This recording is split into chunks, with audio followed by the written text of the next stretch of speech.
With how quickly smartphones in the affordable mid-range have grown, it was really only a matter of time before we started seeing upper mid-range processors like the Snapdragon 7 series chips make it into these affordable handsets. Today, we're taking a look at two of the newest smartphones to sport these chips, the Xiaomi Mi 9 SE and the Realme 3 Pro. I don't think Xiaomi as a brand really needs much of an introduction, and neither does the Mi 9 SE. It is designed to be a more toned-down version of their flagship Mi 9, but at a more affordable price, and I think they've done a pretty solid job. Realme, on the other hand, are definitely the newcomers here. But while they've started off as just another Oppo spin-off company, the brand quickly built a name for itself by launching really good smartphones at incredible price points. And their latest offering, the Realme 3 Pro, builds on top of that legacy. But the question is, which of these smartphones should you spend your money on? It can be a pretty tricky question. But let's see if I can help you out a little.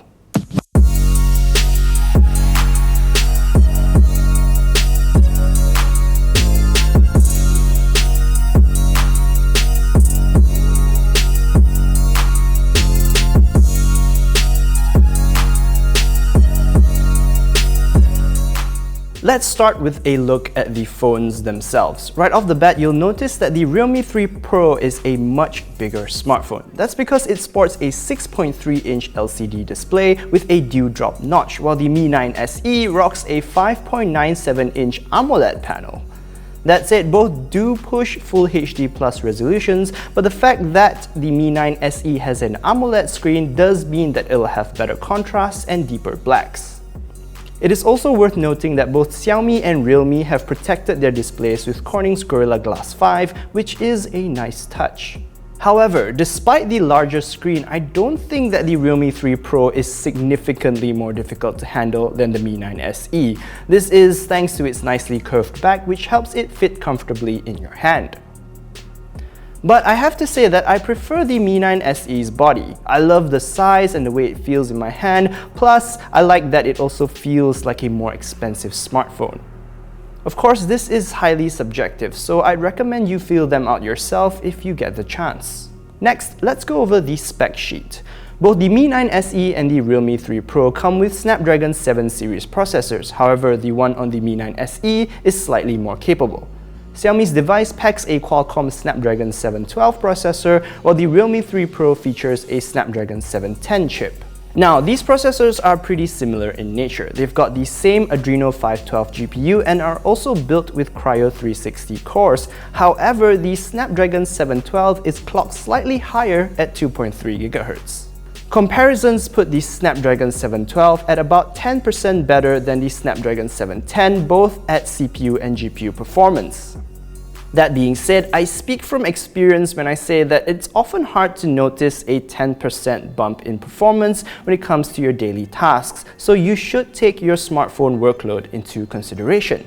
Memory configurations for these smartphones are also a little different. Yes, they both have high-spec variants that top out at 6 GB of RAM and 128 GB of internal storage, but the Realme 3 Pro's base model only has 4 GB of RAM and 64 GB of internal storage, while the Mi 9 SE retains the 6 GB of RAM and only drops storage to 64. Where the Realme 3 Pro edges the Mi 9 SE out is in memory expansion, as it features a dedicated microSD card slot on its triple-slot tray.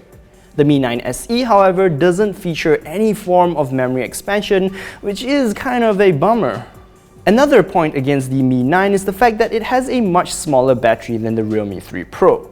The Mi 9 only comes with a 3070 mAh battery, while the Realme 3 Pro comes rocking a 4045 mAh battery instead. The Realme 3 Pro also has a faster charging standard thanks to its 20-watt VOOC Flash Charge 3.0 support, while the Mi 9 SE supports 18-watt fast charging.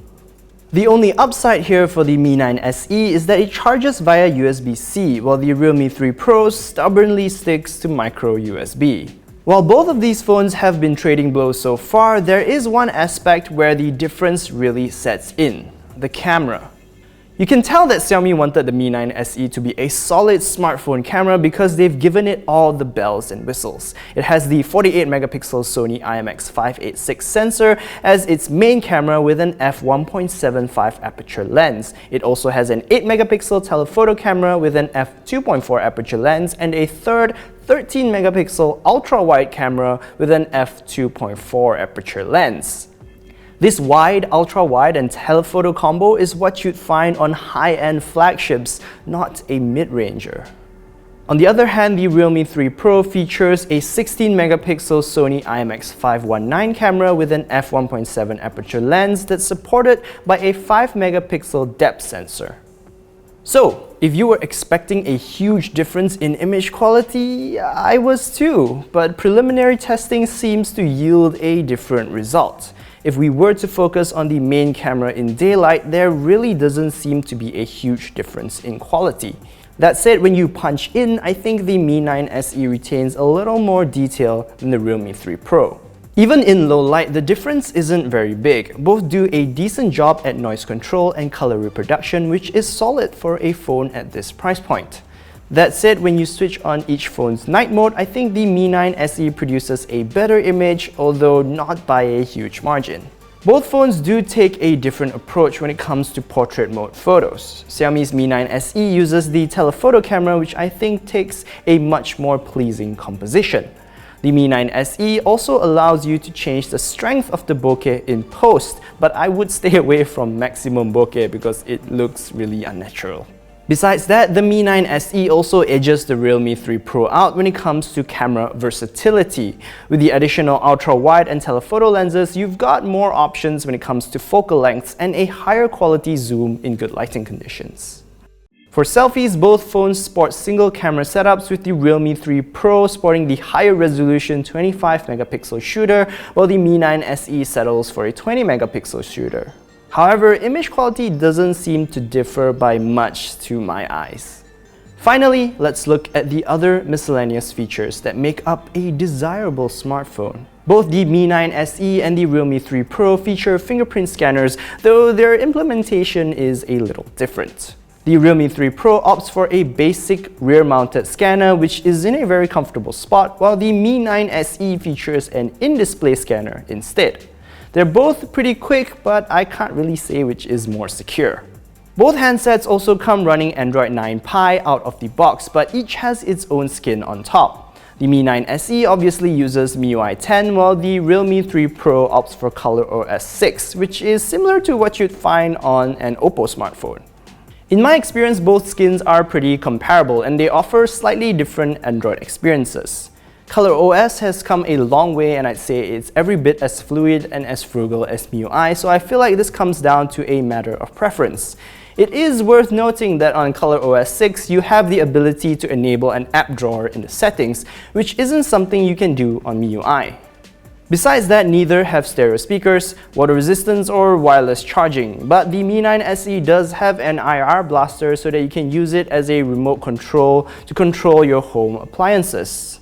That said, the Realme 3 Pro does come with a 3.5mm headphone jack, which is something the Mi 9 SE does not have, and for many, that's a pretty big deal.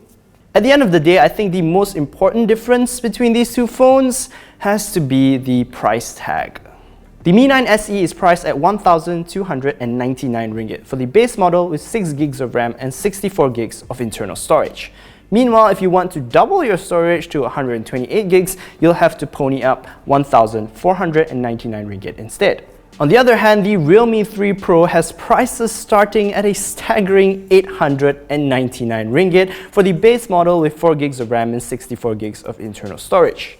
If you want to match the Mi 9 SE's top spec memory configuration of 6GB of RAM and 128GB of internal storage, you would only have to pay 1,099 ringgit.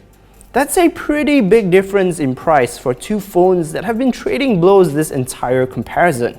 That said, I do think that the Mi 9 SE is a better phone overall. It's got a nicer body, a better camera system, a slightly better processor, and a nicer screen. What's more, I believe that the Realme 3 Pro doesn't use UFS storage like the Realme 2 Pro did, as the device's storage benchmark isn't as good as the Mi 9 SE. But are all those differences really worth a 400 ringgit discrepancy? Honestly, I don't think so. If you don't particularly care about having an ultra-wide angle camera or a telephoto camera, then the Realme 3 Pro is the clear choice here. Plus, when you move up to 1,500 ringgit, you have a lot more options. For example, you can get stuff like the Pocophone F1 or the Mi Mix 2S, both of which are great options with Snapdragon 845 flagship processors. Or if you want something a little more recent, you can add another 200 ringgit on top of the line Mi 9 SE and get a proper Mi 9, which has a Snapdragon 855 processor and a much better camera system. But that's what I think. What do you guys think of the Mi 9 SE versus the Realme 3 Pro? Which would you pick? Or do you have another option that you'd like to share with us? Be sure to leave them in the comments below. But this is where I'm going to end this video. So thank you so much for watching. If you enjoyed it, be sure to give it a thumbs up. Don't forget to subscribe to our YouTube channel and click on the notification bell icon so you don't miss any of our future uploads. You can also like us and follow us on Facebook. We're also on Instagram or, wherever social media is. And that's it. Thank you again for watching. If you want to watch more videos, you can check out our Realme 3 Pro unboxing over here. Should be about here. And also our Mi 9 SE unboxing over here. And that's it. Thank you so much for watching, and I'll see you in the next video. Bye!